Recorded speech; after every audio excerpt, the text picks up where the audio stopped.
The Li is one of the cleanest rivers in China, a favorite spot for fishermen with their trained cormorants.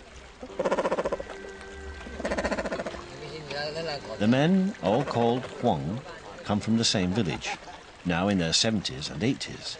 They've been fishermen all their lives.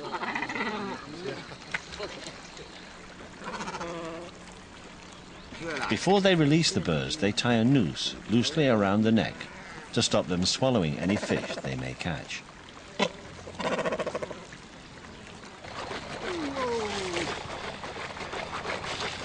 Chanting and dancing, the Huangs encourage their birds to take the plunge.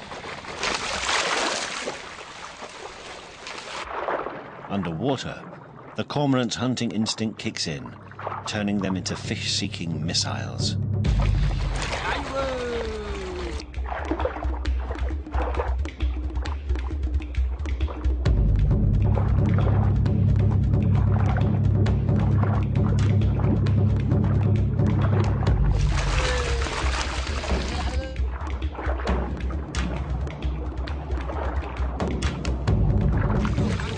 Working together, a good cormorant team can catch a couple of dozen decent-sized fish in a morning.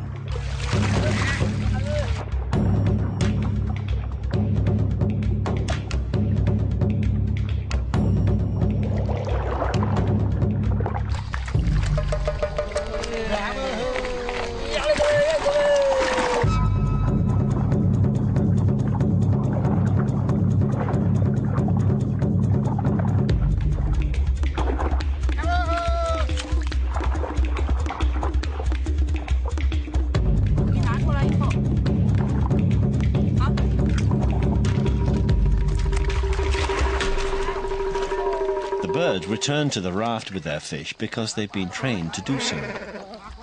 From the time it first hatched, each of these cormorants has been reared to a life of obedience to its master.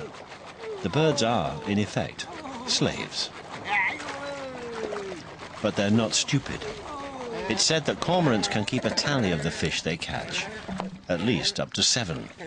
So unless they get a reward now and then, they simply withdraw their labor. The fishermen, of course, keep the best fish for themselves. The cormorants get the leftover tiddlers.